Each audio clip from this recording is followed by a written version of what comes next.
Glória a Deus. Eu pensei que era tanto aviso agora que eu pensei que era um documento, alguma coisa assim. Amém. Glória a Jesus. Irmãos, vamos ficar de pé, queridos. Convido você a abrir a sua Bíblia em Atos capítulo 26, versículo 12. Atos 26, 12. Glória a Deus. Pedi aí a sonoplastia para me baixar aqui e tá com aquela coisa bem médio, né? Tá alto e tá médio.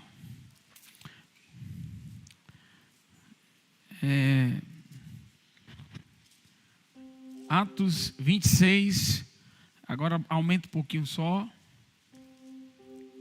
Glória a Deus. Mais.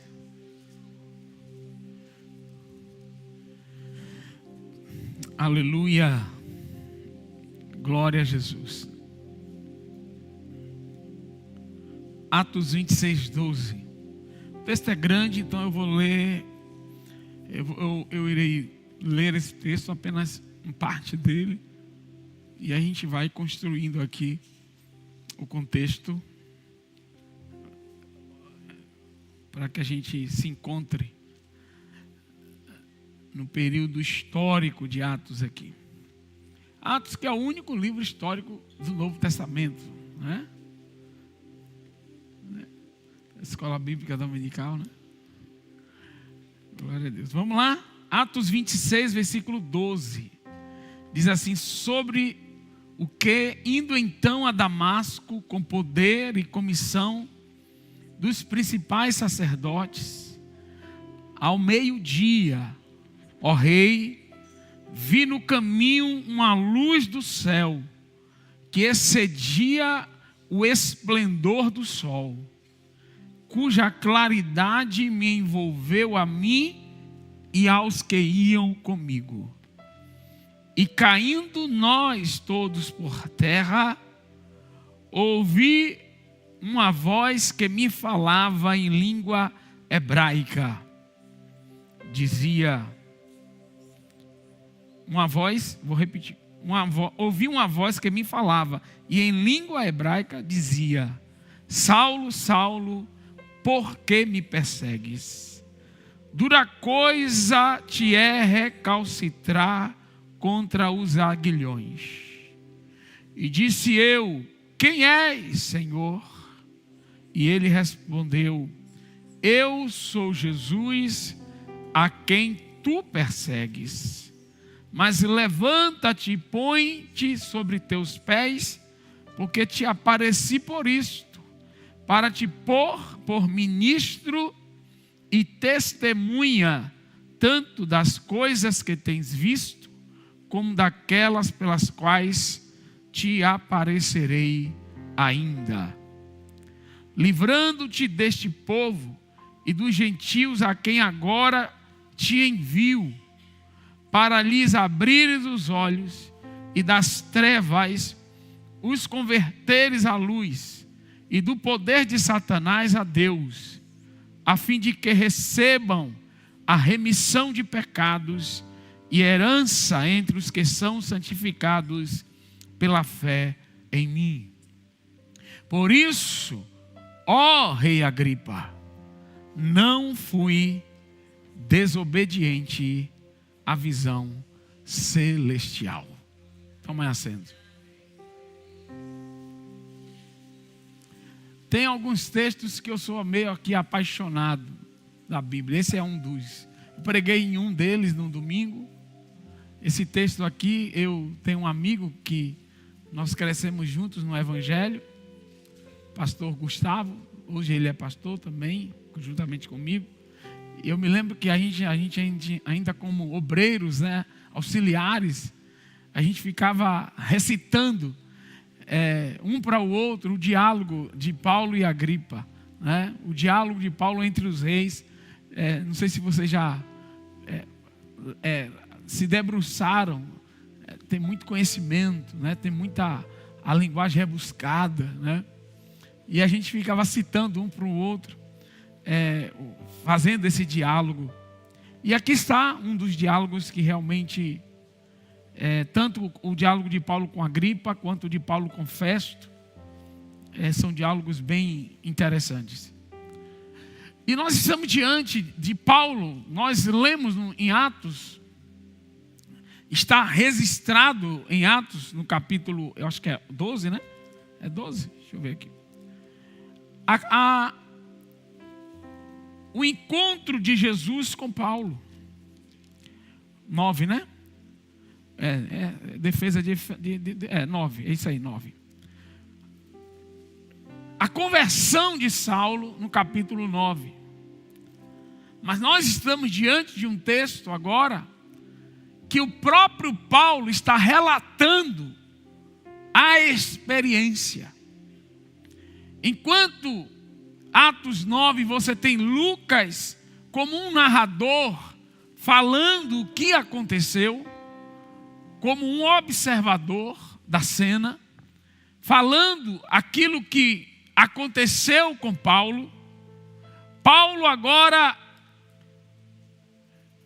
está falando para Lucas, e Lucas aqui repetindo, o escritor, né, do livro de Atos, a sua experiência, a sua percepção acerca desta revelação, desta epifania. Diga comigo, epifania.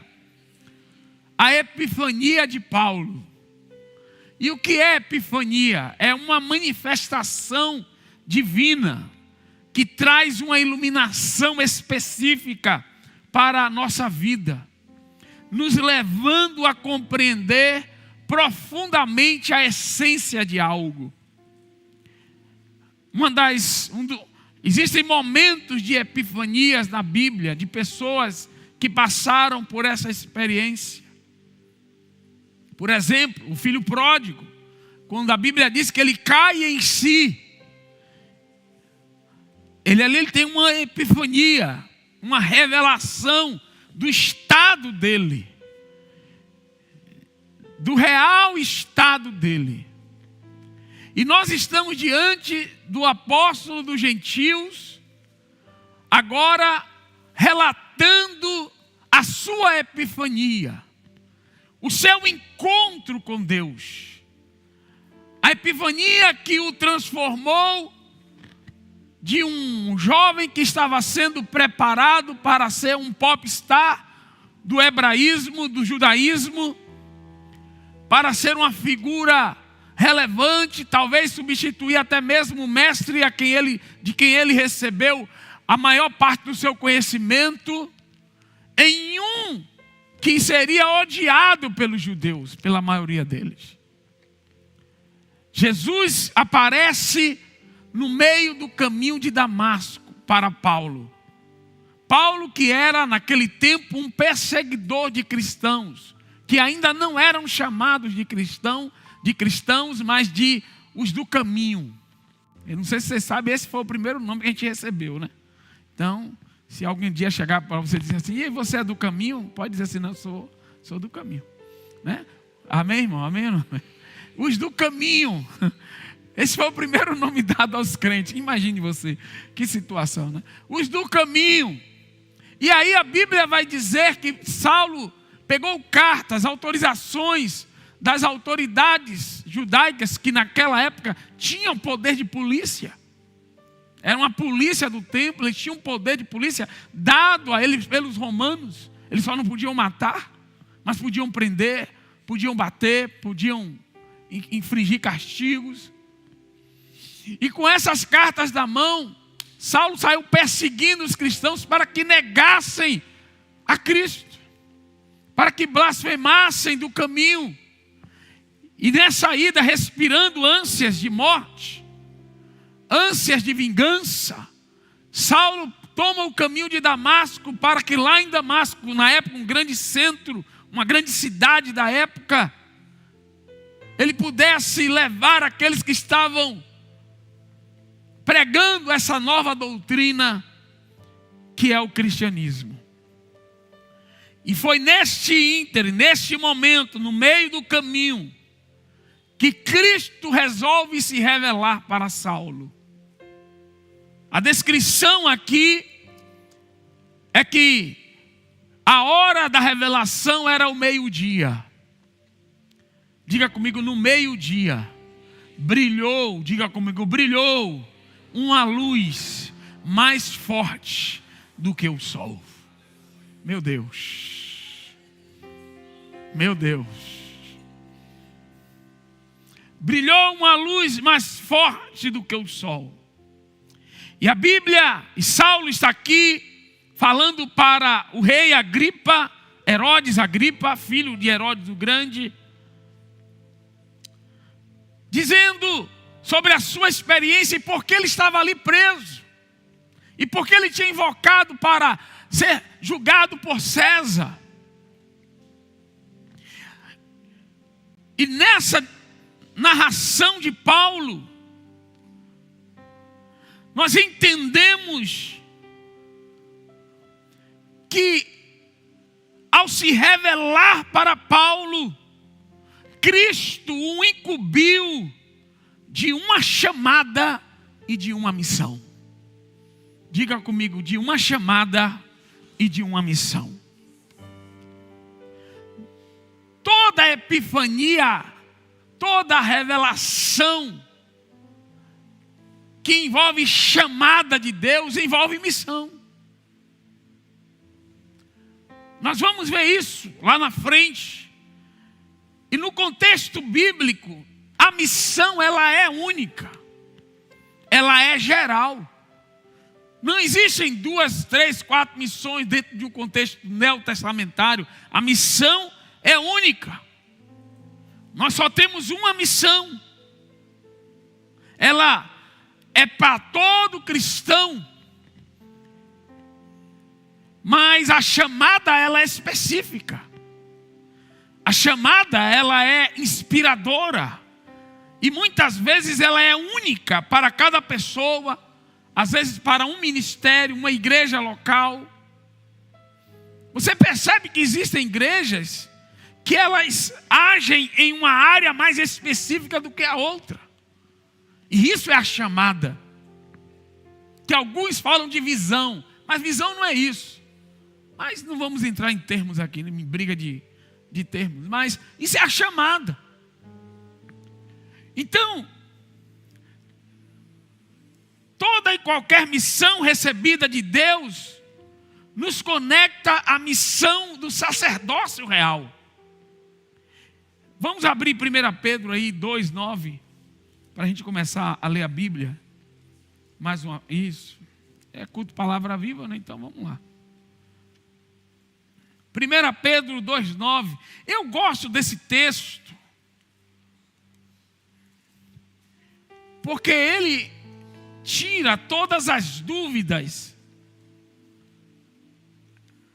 que porventura Mateus 28 possa deixar no coração de um cristão, de um novo convertido, ou de um velho convertido também. O apóstolo Pedro está falando para a igreja, e ele está dizendo: mas vós sois a geração eleita, o sacerdócio real, a nação, o povo, para quê? Aí é propósito. Para quê? O quê? Anuncieis as virtudes daquele que vos chamou das trevas para a sua maravilhosa luz. Esta é a missão da igreja. Anunciar as virtudes daquele que vos chamou. E ele continua no versículo, põe o versículo 10. Vós que em outro tempo não erais povo, mas agora sois povo de... Então, isso aqui não está falando para ministro, para evangelista, para pastor. Aqui está falando para a igreja. E por que eu gosto desse texto? Porque você chega lá em Mateus 28, Jesus dizendo: ide, fazei discípulos.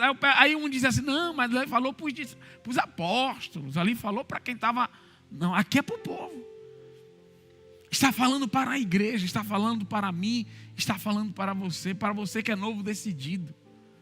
Aqui uma chamada geral, o sacerdócio real é para toda a igreja. E o que é que o sacerdócio real diz? Que você foi chamado para anunciar.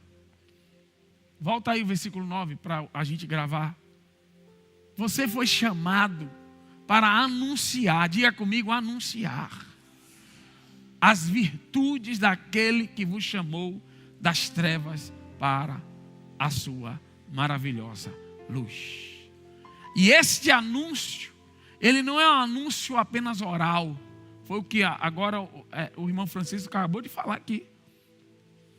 Ele é um anúncio silencioso, por meio de obras, do seu posicionamento, no lugar onde Deus te colocou, no círculo social em que você está inserido. Deus te chamou para você anunciar. Anunciar o quê? Deixa esse versículo aí. As virtudes daquele que vos chamou para a sua maravilhosa luz.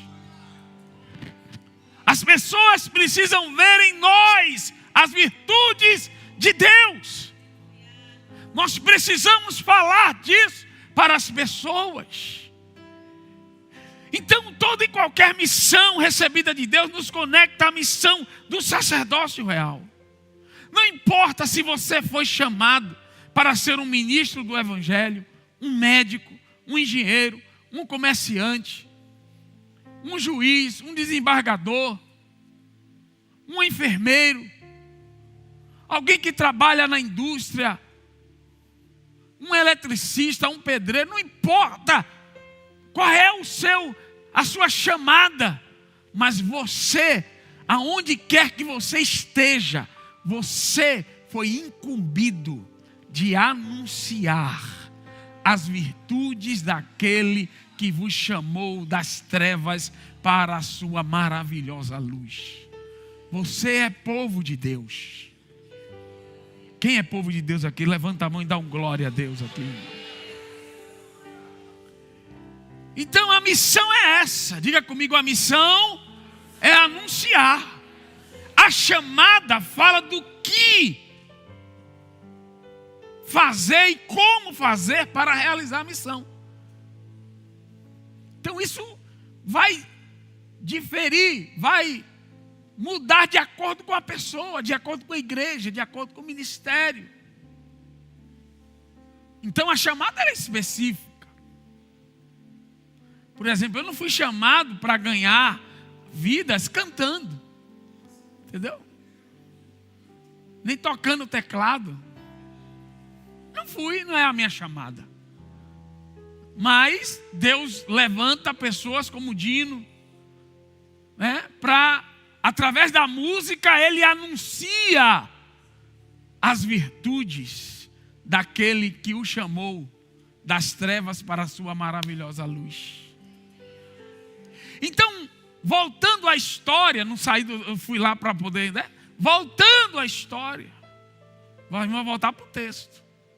Quando Jesus se manifesta para Paulo, e agora vamos para o texto, versículo 15. Não, versículo 14, eu gosto do 14. O 14 é interessante que tem umas Bíblias aí, que em Atos 9, eles tiraram aquilo que está escrito no versículo 14 de Atos 26. Aí eles tiraram. Não, porque não está nos manuscritos mais antigos. É uma falácia esse negócio de manuscritos mais antigos. Mas isso aí é uma discussão teológica mais profunda. Mas só que no 26 está lá escrito o negócio.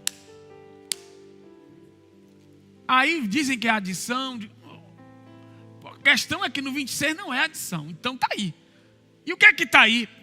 Jesus está dizendo, Jesus entra na cena. Isso Saulo está relatando para o rei. Dizendo: e caindo nós todos por terra, ouvi uma voz que me... Primeiro, todo mundo caiu. Mas só Paulo ouviu a voz. Quando Deus te chamar, não é o povo que está na sua volta, não vai ouvir nada não, irmão. Quem vai ouvir é você.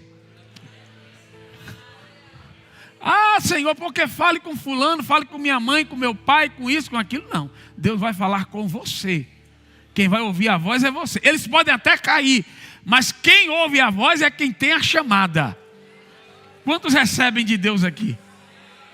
Porque isso aqui não é eleição, isso aqui não é democracia para se votar, não. É teocracia, é a vontade de Deus, aleluia, na vida do homem, na sua vida. E se Deus resolveu se manifestar para você e te chamar, é você que vai ouvir a voz. Olhe para o irmão e diga assim: foi você que ouviu a voz, viu? Não me envolva nesse negócio. Eu não ouvi nada. Quem ouviu foi você.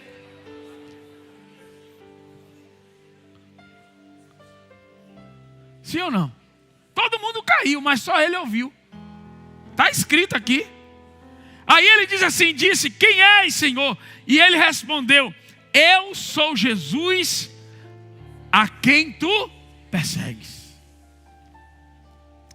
É interessante que Saulo, ele era um homem tido no meio do judaísmo como um homem, um jovem, né? Cheio de conhecimento. Mas Jesus mostra a Saulo que ele era um cego. E é por isso que você vai ver essa dualidade aí de luz e trevas no texto de Atos 9. Não aqui, mas no de Atos, aqui também vai ter, de Atos 9. Porque Jesus aparece no sol do meio-dia, a luz mais forte do que o sol do meio-dia. Então o que é que Jesus está dizendo? Que o conhecimento dele é maior do que qualquer conhecimento que o mundo pode ter. Que o mundo pode te dar. Quem está me entendendo aqui? Segundo, quando a luz resplandece sobre Saulo, ele fica cego, mostrando, trazendo a revelação a Saulo de que ele não tinha conhecimento. Porque a palavra aluno significa sem luz. Porque luno no latim é luz. Então aluno significa sem luz, sem conhecimento. Então, quando ele se manifesta, Jesus se manifesta para ele, resplandecendo muito mais forte, e o conhecimento de Cristo, a sabedoria de Deus, mostra a Saulo que ele não tem conhecimento e sabedoria alguma. Isso aqui é muito forte. Então, quando a chamada de Deus vem, ela nos humilha, ela nos coloca no nosso devido lugar. Ninguém que acaba de ser chamado se levanta e fica batendo no peito: Deus me chamou. Você vai ver, ele já fica, ele já se levanta dizendo: ô Jesus, por que eu, Pai? Ô Pai, ele já se levanta, já tem misericórdia, Jesus. Porque eu não queria, eu estava aqui. Por quê? Porque ele recebe a revelação da luz divina. E ele entende que ele não é nada sem aquela luz. Que sem aquela luz ele é um cego. Quem me entende aqui nessa noite? Amém? Então quando Jesus diz assim: eu sou Jesus, a quem você está perseguindo. Mas, diga comigo, levanta-te. Agora é a chamada de Deus na vida dele. Levanta-te e põe-te sobre teus pés, porque te apareci por isto. Por isto o quê? Para te pôr por ministro e testemunha. Aí está a chamada. Eu vou te colocar como ministro e testemunha e vou te enviar para os gentios. Essa vai ser a sua missão. Para que você, através de você, eles sejam convertidos das trevas para a luz. E para que os seus pecados sejam remidos. para que eles sejam libertos, para que eles alcancem, e eu estou parafraseando, é claro, a salvação. Aqui está a missão. Então, a epifania de Paulo, a manifestação de Jesus a Paulo, trouxe a chamada específica para ele.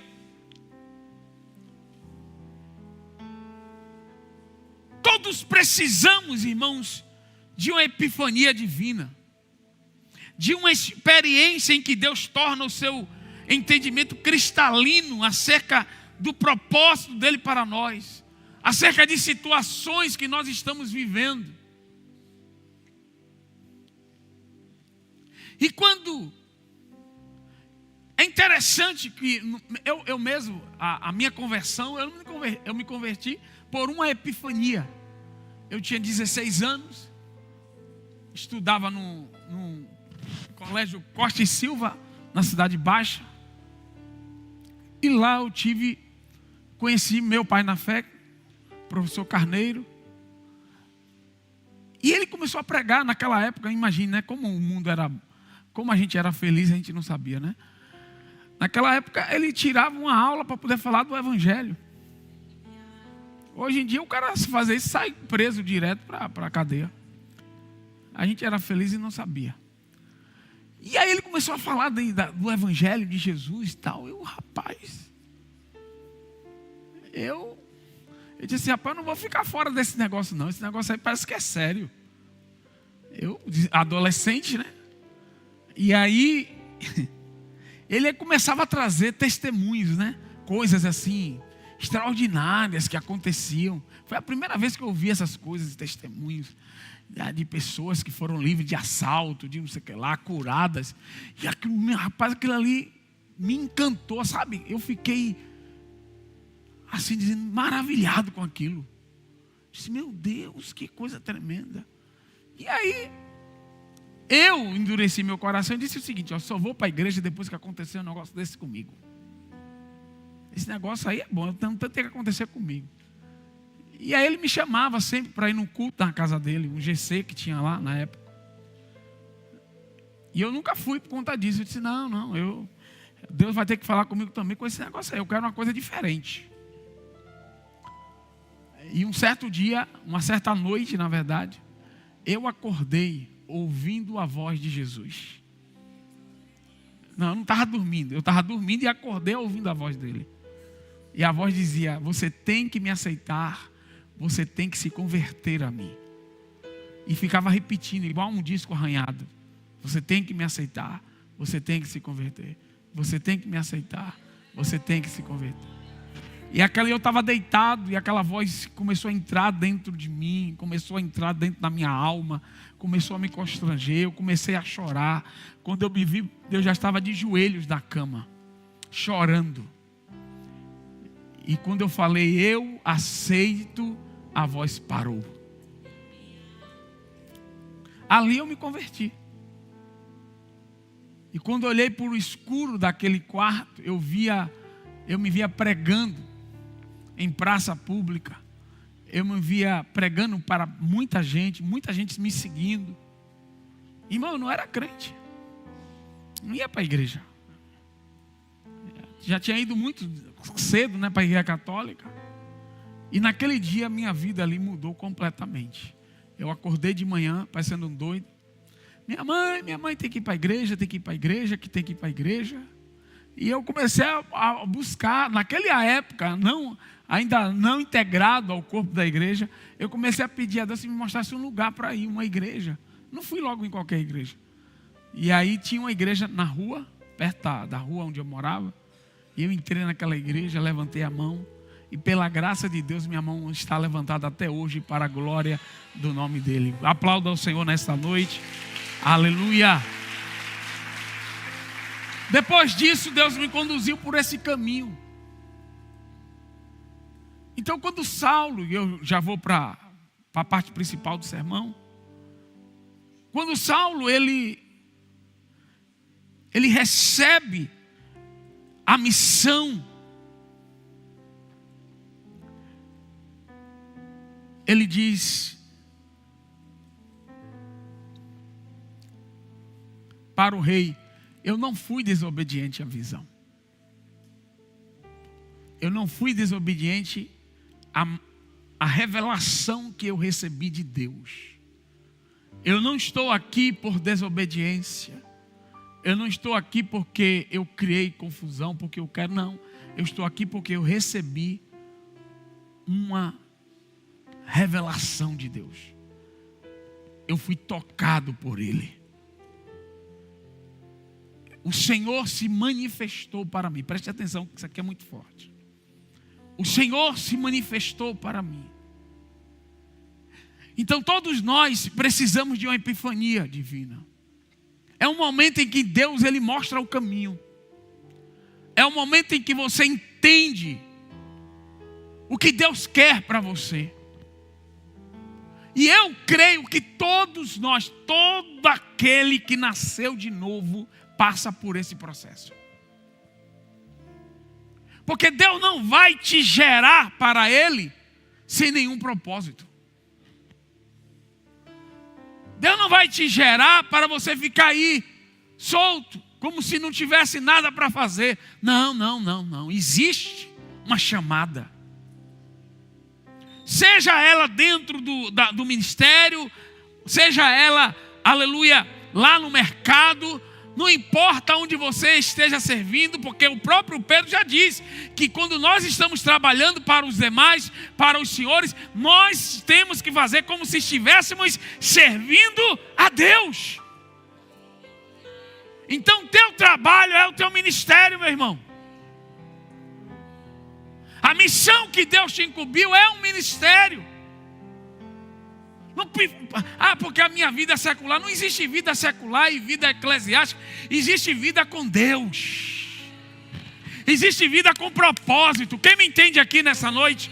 Existe vida com propósito. E quando nós temos isso, quando nós recebemos, aleluia, nós não podemos ser desobedientes à visão. Porque se nós desobedecermos à visão de Deus, nós estaremos dando murro em ponta de faca. O que foi que Jesus falou para Paulo?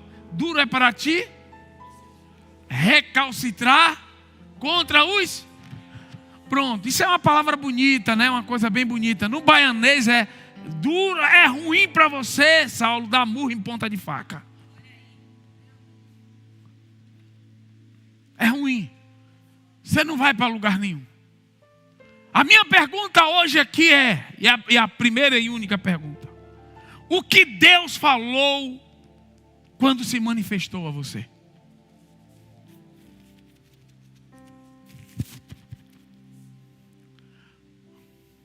A última vez que você teve um encontro real com Deus, o que Ele falou para você? A última vez que você teve uma experiência com os céus. Eu não estou falando de você receber visita de profeta. Não, eu estou falando de uma experiência sua, direta com Deus. O que Deus te falou? Porque aquilo que Deus te falou, você está incumbido de ser obediente a essa visão. Você não pode fugir disso. É disso que Paulo está falando para o rei. Ele está dizendo: eu não fui desobediente à visão. Eu estou aqui porque eu estou incumbido. Eu não posso voltar atrás, porque existem aguilhões. Quem está me entendendo aqui? Só há um caminho para mim, e o caminho é seguir a visão que Deus me entregou. Meu Deus, o que Deus falou com você, meu irmão, quando se manifestou a você? Quando Deus se manifestou a Abraão, Ele disse: sai-te da tua terra, da tua parentela e da casa de teu pai, para a terra que eu te mostrarei, e far-te-ei, ó a visão, uma grande nação. E abençoar-te-ei, e engrandecerei o teu nome, e tu serás uma bênção. Essa foi a epifania de Abraão. O que Deus te falou quando revelou o seu poder a você? A Moisés, Ele disse: não te chegues para cá diante da sarça. Tira os sapatos de teus pés, porque o lugar em que tu estás é terra santa. Paulo, ele disse: levanta-te. Moisés, ele disse: tira a sandália. Quem está me entendendo aqui? Mas depois disso, Deus falou a Moisés, Êxodo 3:10, vem agora, pois, e eu te enviarei a Faraó para que tires o meu povo do Egito. Toda a epifania vem com uma missão, vem com uma direção de Deus para a sua vida, vem com um posicionamento de Deus para você. E o problema de muitos é que nós ignoramos. Nós exaltamos a experiência e deixamos de lado a mensagem. A gente conta para todo mundo: eu já tive vários encontros com Deus. Eu tive uma experiência maravilhosa. Mas mais forte do que a experiência é a missão que a experiência te incumbiu. É o que Deus te entregou naquele dia. É o que você foi encarregado naquele dia. E às vezes são coisas simples, mas às vezes é um ministério, é uma grande chamada. Mas às vezes é algo que Deus está mandando você fazer, que Deus está dizendo assim: é tempo de você se posicionar, porque quando você fizer isso, eu vou destravar a tua vida. Mas nós ignoramos, nós estamos emocionados, nós queremos a experiência, nós queremos sentir o poder de Deus. Como tem nos cultos aí, não, porque a pessoa não voltou para a sua igreja, não foi porque o culto não foi bom, foi por causa da experiência. Mas eu quero te dizer que mais importante do que a experiência é a missão, é a mensagem que Deus te entrega no dia da experiência.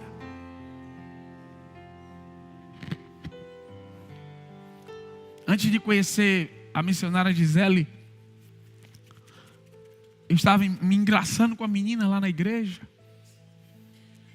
todo empolgadinho. Foi.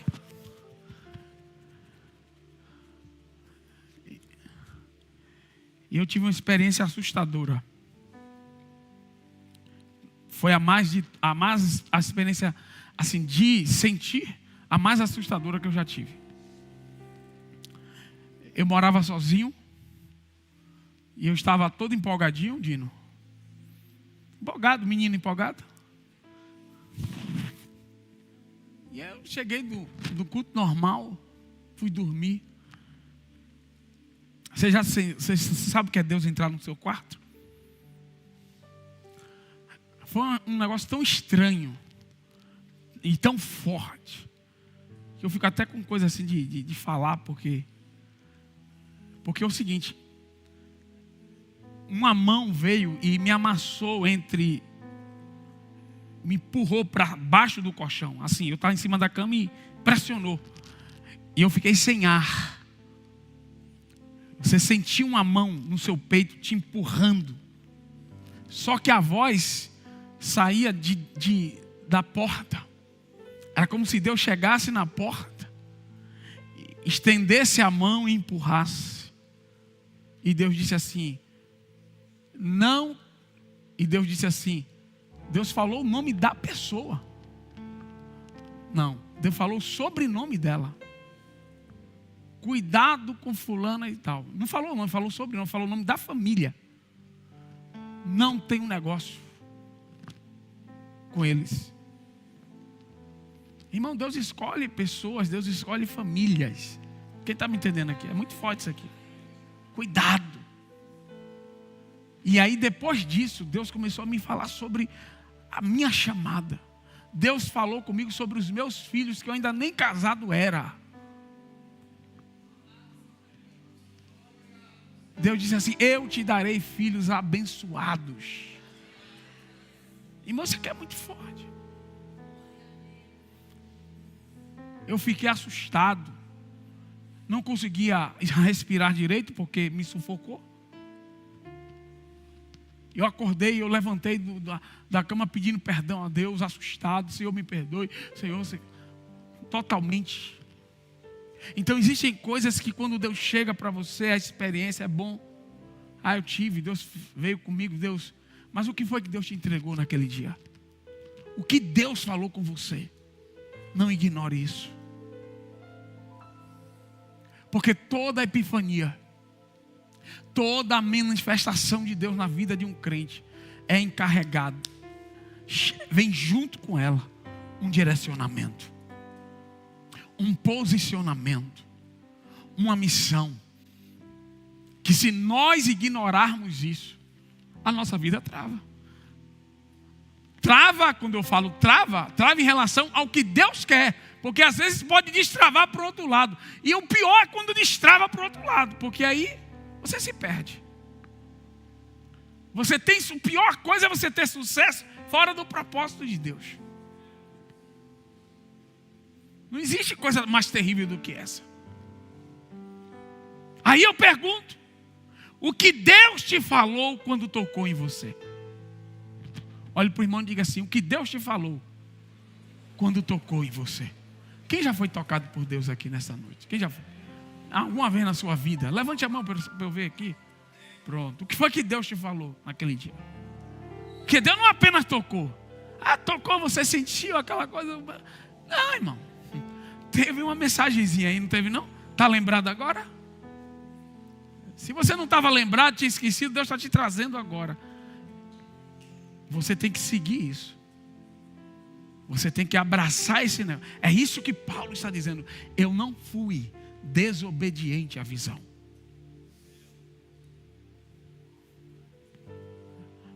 Põe aí Isaías capítulo 6, versículo 1.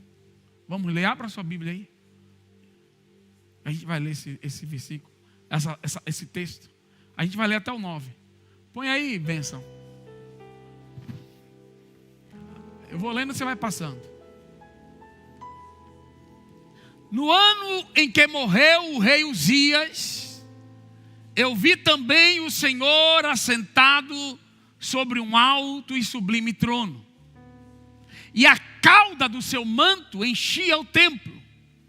Serafins estavam por cima dele. Cada um tinha 6 asas. Com 2 cobriam os seus rostos, com 2 cobriam os seus pés e com 2 voavam.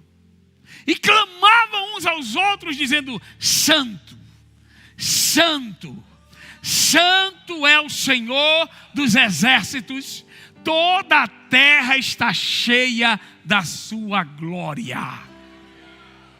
E os umbrais das portas se moveram à voz do que clamava, e a casa se encheu de fumaça. Então disse eu, ai de mim, pois estou perdido, porque sou um homem de lábios impuros, e habito no meio de um povo de impuros lábios. Os meus olhos viram o Rei, o Senhor dos exércitos. Porém, um dos serafins voou para mim. Meu Deus, é muito forte. Trazendo na sua mão uma brasa viva, que tirara do altar com uma tenaz. E com a brasa tocou a minha boca e disse, eis que isto tocou os seus lábios. E a tua iniquidade foi tirada e expiado. Você já viu? A gente vê na Bíblia que pecado é expiado com sangue, né? Aí o pecado foi expiado com fogo. Vou jogar para cima aí. Aí o problema para os teólogos agora aí. Está escrito. E expiado o teu pecado. Depois disso. Depois do quê? Depois que a brasa tocou.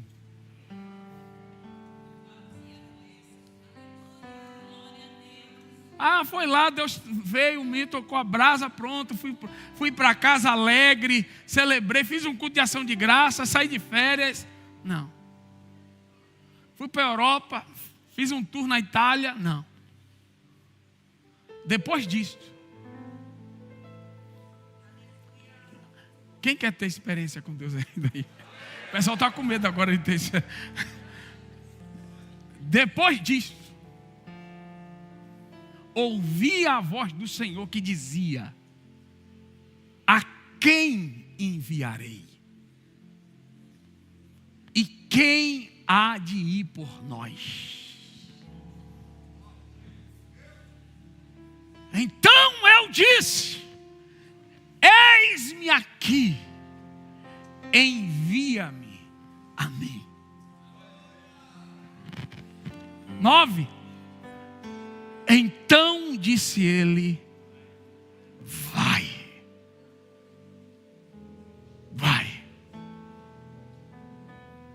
A experiência nos incumbe de um posicionamento.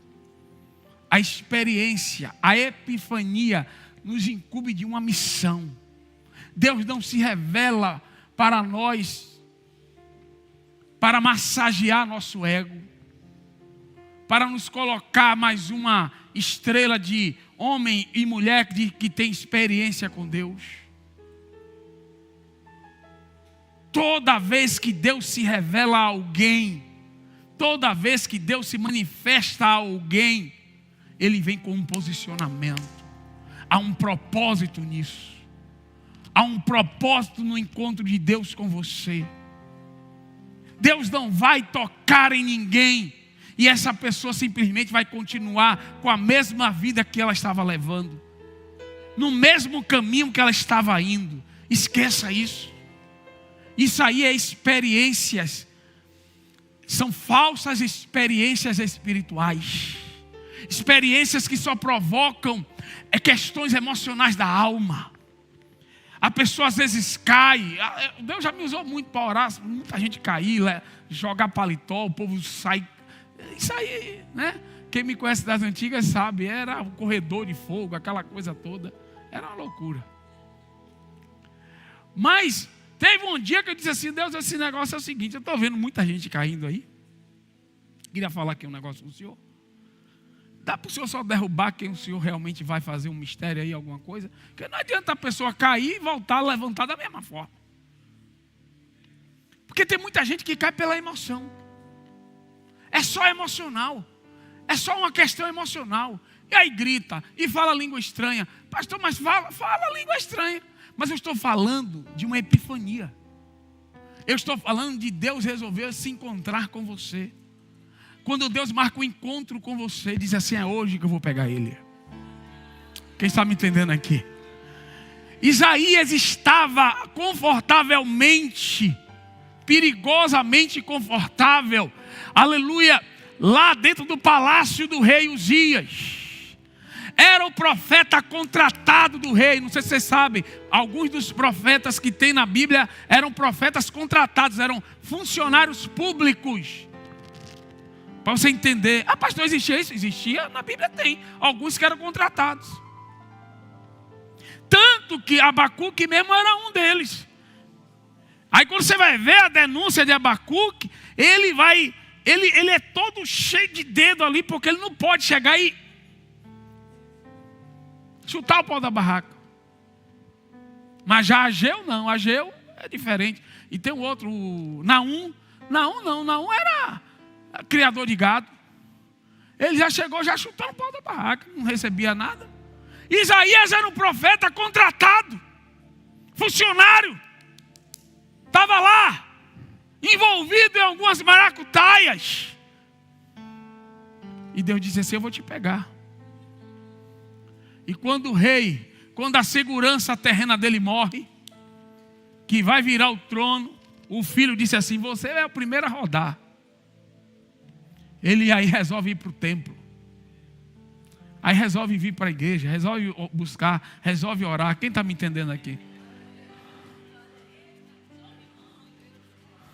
Vai para o monte, pastor chama, ele é o primeiro a chegar. Meu Deus.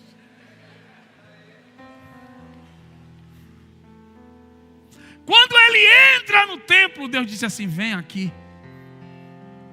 Vem aqui. Agora vai ser eu e você. E acontece isso aqui. Ali Deus posiciona Isaías para ser um profeta da parte dele, não da parte do rei. Ali Deus posiciona Isaías. E como ele faz isso? Com a brasa que tocou na boca de Isaías. Deus não te toca para você ficar parado. Deus não te toca para você ficar calado. Deus te toca para anunciar. Deus te toca para manifestar a glória dele por meio da sua vida. Fique de pé. Meu Deus. Todas as vezes que eu tive uma experiência como essa, Deus mudou profundamente a minha vida. Profundamente. Eu já tive algumas epifanias. De sair de emprego, de dizer não a grandes propostas, ministeriais e também empresariais, profissionais. De sair de uma faculdade de teologia para fazer uma faculdade de engenharia. Todas as vezes que Deus veio sobre mim, todas as vezes que eu tive uma epifania, eu não fiquei no mesmo lugar, ou seja, na mesma direção. Algo mudou radicalmente na minha vida. É isso que é epifania. Por quê? Porque você não pode ser desobediente à visão. Você não pode ignorar a missão que uma epifania traz para você. Porque se você fizer isso, você vai estar dando murro em ponta de faca. Você fica fingindo que está vivendo, mas você não está vivendo. Você finge que está alegre, mas você tem um vazio lá. Porque a voz que te falou naquele dia continua ressoando aí dentro de você. Enquanto eu estava naquele quarto, ajoelhado, apenas chorando, a voz continuou falando: você tem que me aceitar. Você tem que se converter a mim. Eu tinha 16 anos de idade. Eu nunca tinha entrado numa igreja. Já tinha ido uma vez, duas na Universal com minha tia. Não sabia, não entendia. Filho de católicos. E quando eu disse eu aceito, quando eu me posicionei, a voz parou. Deus estava esperando a minha posição, o meu posicionamento. Deus estava esperando a minha decisão. Quando Deus bradou: a quem enviarei?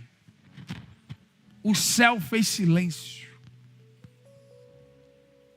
esperando a voz do homem. Mas a voz ressoava dentro do coração de Isaías. Qual é a voz de Deus? O que é que está ressoando hoje dentro do teu coração? O que é que Deus está dizendo? Está na hora? Está esperando o quê? Eu falei com você. Você está fingindo que não está ouvindo a minha voz? Eu estou falando com você. Está na hora de se posicionar. Vai ficar aí fingindo que está vivendo a vida que eu escolhi para você? Essa não foi a vida. Essa não foi a missão. Eu estava pensando essa semana, hoje, que depois que Deus me deu essa mensagem, ontem. Eu tinha tantas vidas para viver. Eu disse assim: rapaz, eu tinha muitas possibilidades. Eu poderia estar hoje ser um diretor numa indústria. Poderia ser professor universitário. Tudo isso veio para mim na época. Poderia estar morando no exterior. Também veio morando no exterior, uma multinacional, veio o convite, eu rejeitei. E eu falando comigo, né? Rapaz, muitas vidas, né? A gente poderia viver, eu poderia estar vivendo muitas coisas. Mas Deus só tinha uma para mim.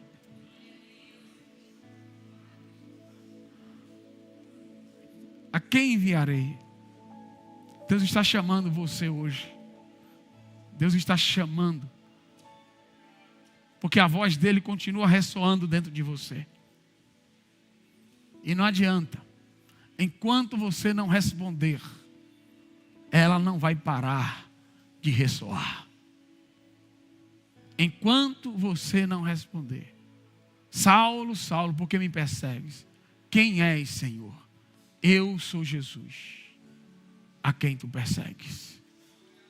Deus está chamando você hoje para um posicionamento. Essa é a última pregação do mês do posicionamento. Deus está nos chamando para um posicionamento. Há uma voz que está bradando dentro de você. Há uma chamada de Deus. Você não pediu pela experiência? Você não pediu para Deus falar com você? Você não pediu que Deus te fizesse algo diferente na sua vida? Ele veio. Você viu a glória dele? Mais forte do que o sol? Você viu o poder dele? O que você fez com isso? Qual foi a sua resposta? Deus está esperando ela. Deus está esperando a nossa resposta. Deus esperou a resposta de Abraão. Deus esperou a resposta de Moisés. Deus esperou a resposta de Saulo. Deus está esperando a nossa resposta. Você precisa responder isso.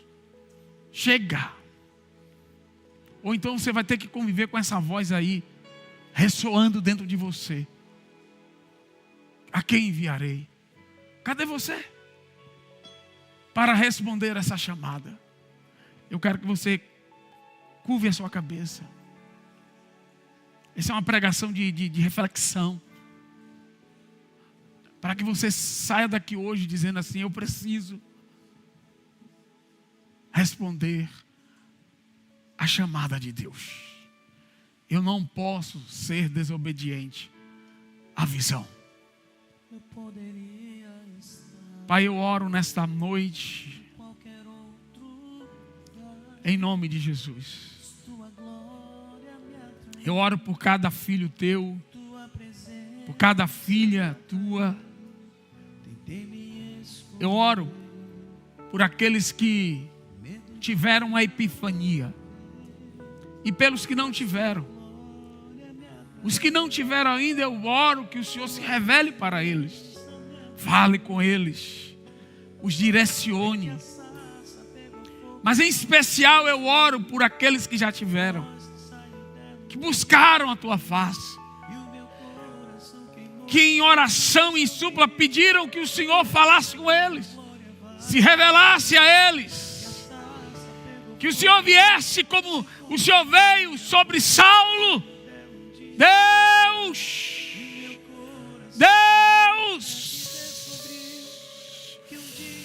Abre os seus ouvidos, abre os ouvidos dos teus filhos, porque a voz está ressoando. Eles foram tocados, eles viram a sarça, eles viram a fumaça da tua glória, eles viram teu séquito, eles viram os teus anjos, eles viram os céus.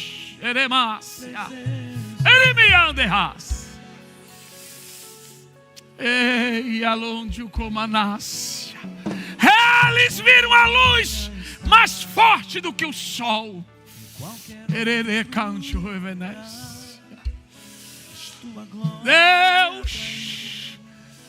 Deus, levanta-os nesta noite, que eles reajam. Aleluia, tira a insensibilidade à tua voz nessa noite, que haja uma reação, que haja uma resposta ao teu chamado, que haja uma resposta à tua pergunta, que haja uma resposta à tua ordem, que não fiquemos parados, Senhor, que não fiquemos parados, Mas que o teu Espírito venha hoje e nos mova. E tire-nos do lugar. Nos dá este poder nessa noite. Nos dá força. Tem misericórdia daqueles que não têm força. Reveste eles hoje de coragem. Reveste-os de força. Reveste-os de fé, de confiança na voz que eles ouviram. Esta, Senhor, é a minha oração. Em nome de Jesus. Amém. E graças a Deus. Levante a mão para adorar ao Rei. Ele está na casa. O Rei está na casa. Aleluia! Meu Deus! Levanta a mão e adora! É que a sarça pegou fogo e não se consumiu. Aleluia! E a voz que saiu dela um dia me atraiu. Vamos adorar! Queimou até que adore por um minuto. Que um dia com tua glória vale mais que mil. Adore com é sua que a voz. sarça pegou fogo e não se Adore consumiu. com suas mãos. E a voz que saiu dela Adore um dia com me sua atraiu. alma. E o meu coração Meu queimou até que descobriu que um dia com tua glória, um dia com tua glória vale mais que mil. Fala assim, atraídos, atraídos. Atraídos Você foi. pela tua Você se lembra. presença, não me vejo Você foi atraído. sem a tua Você chegou perto. presença. Você tocou o sol sagrado. Atraído Não tem pela jeito, irmão. tua Quem toca o sol sagrado tem que se mover. vejo sem a tua presença. Diga, atraídos Confessa, crente. Eu fui atraído. Eu tirei as sandálias. Eu toquei em solo sagrado. Presença. Meu Deus. Meu Deus. Não me vejo sem a tua. Vai, Jesus, vai. É que a sarça pegou fogo e não se consumiu. E a voz que saiu dela um dia me atraiu. E o meu coração queimou até que descobriu que um dia com tua glória vale mais que mil. É que a sarça pegou fogo e não se consumiu. E a voz que saiu dela um dia me atraiu. E o meu coração queimou até que descobriu que um dia com tua glória, um dia com tua glória vale mais que mil. Todos esses dias, essa música é forte, que ela mistura alguns textos, e todos, Davi disse, eu prefiro passar um dia nos átrios, do que 1000. Um dia vivendo o propósito de Deus vale mais do que muitos dias fora dele. Um dia vivendo o propósito, um dia fazendo aquilo que Deus mandou fazer. Olhe Paulo diante dos reis, porque Jesus disse, eu vou te colocar diante dos reis. Estava preso, mas estava alegre. Estava preso, mas estava vibrante, porque ele tinha certeza que ele estava no lugar que Deus queria que ele estivesse. Sabe quando você está fazendo aquilo, você diz assim, rapaz, eu estou no calendário do céu. Eu estou alegre. Um homem alegre porque estava preso. Um homem alegre porque sabia que estava no lugar que Deus queria que ele estivesse. É esta alegria que Deus quer te dar neste ano. Mas para que isso ocorra, você não pode ser desobediente à visão. Aplauda o Senhor nessa hora, nessa noite. Amém. Glória a Deus. Aleluia.